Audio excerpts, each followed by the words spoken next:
So 1918 pandemic thoughts on the Spanish flu. Parallels, a little bit of history thrown at you here. Wanted to talk about that. Um, all right, so where we're at now and what we can learn about the differences and parallels from the 1918 uh, global pandemic killed somewhere in between 50 and 100 million people. Okay, first of all, the Spanish flu, it wasn't called the Spanish flu because it started in Spain. Um, so what it was that was the only place that was free because they were neutral in World War One. To print, the press could say whatever they wanted about it without being censored or arrested. So before we give shit to China for for arresting the doctor who said there was a problem in Wuhan, uh, and they forced him to sign some piece of paper saying it was all lies, I was making it up, I was spreading false, whatever, because the People's Liberation Army showed up at his door with a few AKs and said, you will sign this piece of paper. um, well, America did that too, not this time. But in 1918, the focus was World War One, and America was gearing up an army and the whole nation for production and to train an army to win World War One, and that was the priority of the nation. Woodrow Wilson was president, and General Pershing was going to be in command of the U.S. troops in Europe, not the French generals. Thank goodness for small favors. But the problem was the flu happened in America, and all the army camps, especially one in Kansas. So there's like one army camp with 45,000 guys who were being trained for World War One, and of that 45,000, 15,000 came down with the flu. And all these guys, they went home on trains to see their families before they left, and then they got on the trains, went to, I guess, Staten Island or someplace like that, somewhere in New York or maybe New Jersey or Norfolk, wherever it was. They got on ships and sailed over to France, landed in Brest. So all these guys were packed together on a ship. Great way to spread the pandemic. And then they got over to France, and it spread all throughout Europe and across the world. But in Spain, they could print whatever they want. Spain was neutral. They weren't fighting the war. So in America, if a newspaper editor who did try and print something about all the problems with the flu, they would be arrested and charged with some kind of bullshit crime because the First Amendment, right? The whole nation was geared towards winning World War One. I mean, the whole war was funded. 2/3 of the war was funded by victory bonds that people bought. It wasn't just deficit spending. So they needed the people, they needed the public, and they would have rallies to support the troops. I mean, you've all heard the song, over there, send the word to beware because the Yanks are coming. It didn't have a verse about bringing the flu with them, but the first phase of the flu, the first wave, people looked like zombies, blue splotches on their face. And the thing was, this particular flu was different than other flus. So and here's where I get to make fun of G-Webs. Because he keeps saying it's old people, old people. Well, in 1918, the leading group that suffered fatal mortality from the Spanish flu was, the age group was in between 15 and 40. So it was all you young whippersnappers. But part of it was that people who had had the flu before and had immunity to original, just a regular garden variety flu, they had, their immune response was triggered by the Spanish flu.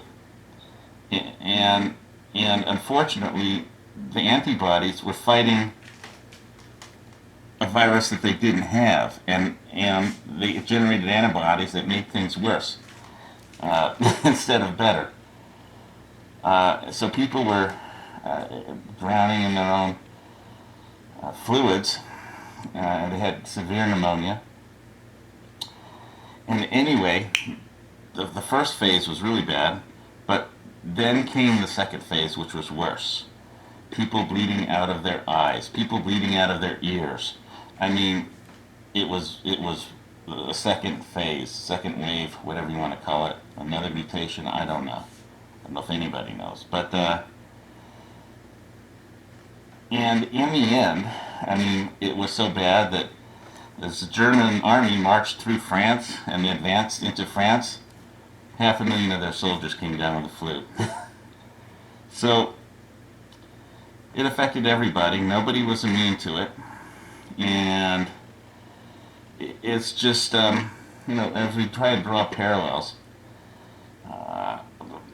I don't just want to make fun of G-Webs, his joke about old people, it's only old people that are going to die. Who needs them anyway? That's just a funny joke. But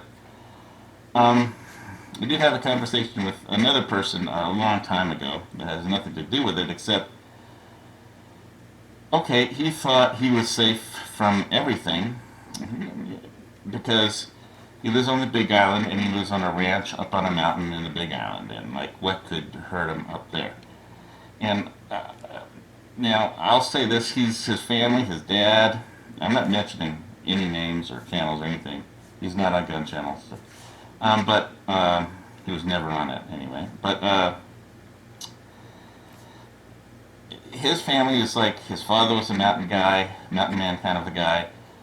He's an outdoor kind of a guy. We had an interesting argument over, he made a fire starting video, how to start a fire in your fireplace, and supposed to be some kind of bushcraft video, so I watched it, and it was basically, using a propane torch to start a fire in the fireplace. And I said, well, that's not really bushcrafting.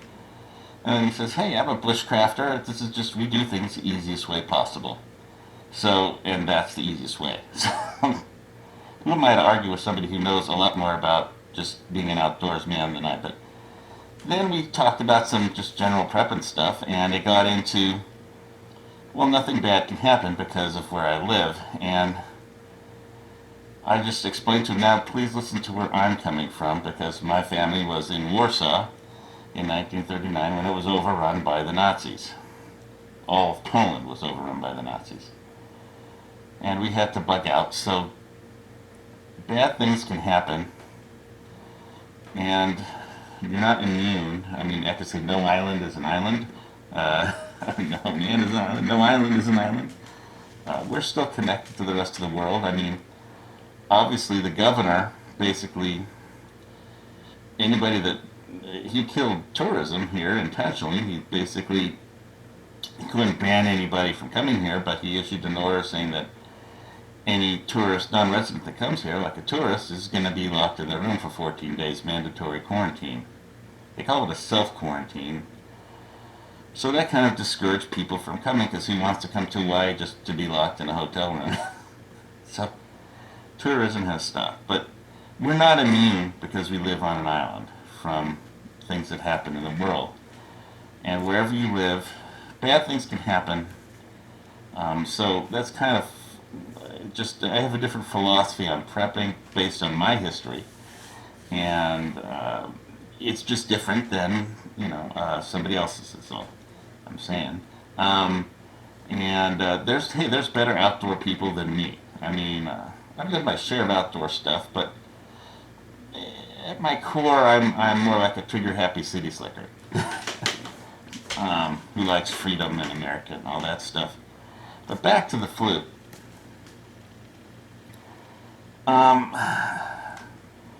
so, let's see, I talked about uh, freedom of, like, the First Amendment and just being clamped down upon in World War One. General Pershing sent a message to Woodrow Wilson in the middle of the war saying, I need more troops.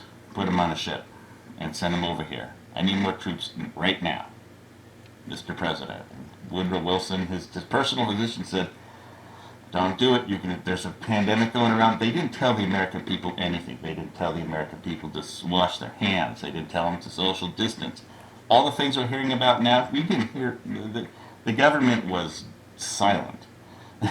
They made everything worse by they acted like the Communist Party. With it was a one state, one mission was to raise funds, gear the production of the nation, and recruit an army, train an army to win that war. And so